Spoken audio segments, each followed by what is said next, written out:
اعوذ باللہ من الشیطان الرجیم بسم اللہ الرحمن الرحیم السلام علیکم پیر فقیر یا علی مدد کلام سائیں شوکت علی قادری قلندری مجلس نمبر 23۔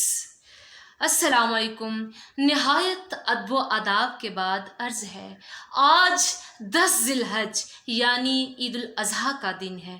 تمام اہل سلام کو یہ قربانی کا دن مبارک ہو۔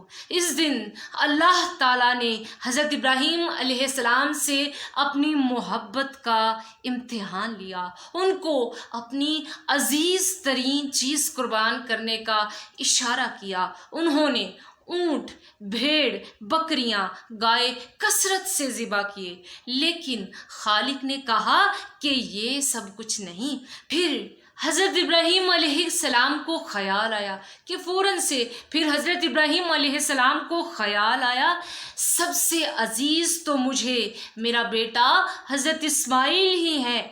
آپ نے بی بی ہاجرہ سے کہا، اللہ تعالیٰ اسماعیل کی قربانی کا حکم دے رہا ہے، تمہارا کیا خیال ہے؟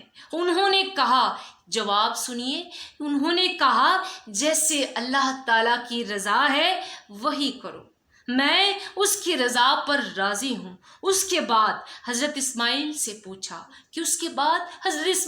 پوچھا کہ خدا تعالیٰ تمہاری قربانی چاہتا ہے، تمہارا کیا خیال ہے؟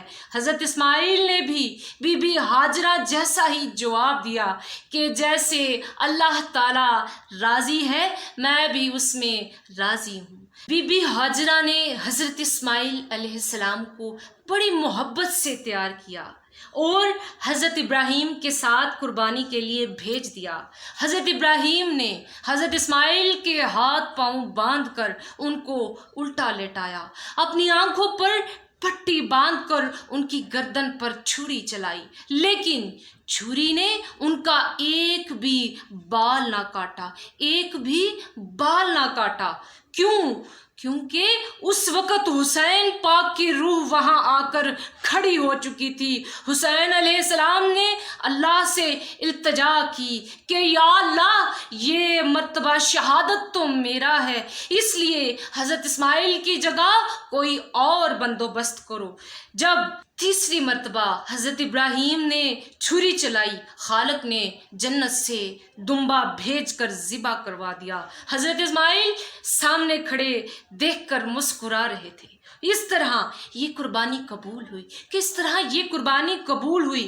حضرت ابراہیم اپنے امتحان میں کامیاب ہوئے۔ خالق نے حضرت ابراہیم کی سنت ادا کرنے کے لیے اس دن صاحب حیثیت لوگوں کو قربانی دینے کا حکم لگایا۔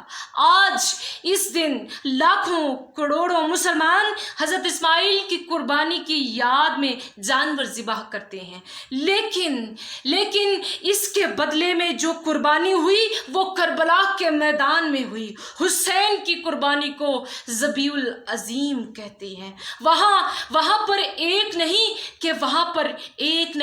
72 قربانیاں ہوئیں۔ حسین کی قربانی کی سنت کا حکم نہیں ملا، کیونکہ وہ کوئی کر ہی نہیں سکتا۔ یہ قربانی حضرت ابراہیم کی محبت کا امتحان تھا اور کربلا میں حسین کے عشق کا امتحان تھا۔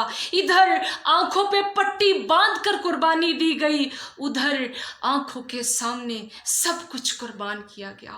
یہ بھی زندہ باد ہے، وہ بھی زندہ باد ہے، لیکن حضرت ابراہیم سے دمبا ذبح کروایا گیا۔ ان کی سنت میں آج تمام مسلمان جانور ذبح کر کے ان کی یاد کو تازہ کر رہے ہیں۔ کربلا میں سر قربان کیے گئے، وہ ایسی قربانی ہوئی جس کی سنت ادا نہیں ہو سکتی، نہ کوئی کر سکتا ہے نہ کرے گا، اس لیے کہ وہ بے مثال قربانی ہے۔ قربانی اپنی خوشی اور توفیق الہی سے دی جاتی ہے۔ قربانی دینے کے بعد اس پر ملال کرنا یا نقصان سمجھنا قربانی کو ضائع کر دیتا ہے۔ ابراہیم علیہ السلام کی طرح حسین پاک نے اپنی خوشی سے اس قربانی اور رضائے الہی کو قبول کیا، نبی پاک سے کیے ہوئے وعدے نبھائے، اپنے عشق کے امتحان میں کامیاب ہوئے، مرتبہ شہادت پایا، شہید اعظم قرار پائے، ایسا مقام پایا جو نبیوں کو بھی نصیب نہ ہو سکا، سر کٹوا کر بھی زندہ باد کہلائے، ایسی زندگی پائی جس پر کائنات فخر کرتی رہے گی، یزید پر لعنت برستی رہے گی، حسین اور ان کے ساتھیوں پر رحمت برستی رہے گی، بلکہ وہ تمام جہانوں کے لیے رحمت بن گئے۔ حسین پاک کی یاد میں مجلسیں، محفلیں کروانا بہت ضروری ہے۔ لوگوں، حسین پاک کی یاد میں مجلسیں، محفلیں کروانا بہت ضروری ہے۔ لوگوں کو اس واقعہ کی یادداشت کروانا حسینیت کی بقا ہے۔ بے شک ظاہری طور پر دنیاوی نظریات کے تحت بہت بڑا نقصان ہوا، ظلم و ستم ہوا، لیکن یہ سب کچھ ہونے کے بدلے میں جو انعام و اکرام ہوا وہ تمام دکھ اور تکلیفوں کو بھلا دیتا ہے۔ اگر یہ واقعہ سرزد نہ ہوتا تو یہ مقام کیسے ملتا؟ کچھ پانے کے لیے کچھ کھونا پڑتا ہے کہ جتنی بڑی قربانی ہوتی ہے اتنا ہی بڑا مقام اور نام ہوتا ہے۔ عشق اور محبت نام ہی قربانی کا ہے۔ سچی محبت کرنے والے لٹ جاتے ہیں، مٹ جاتے ہیں۔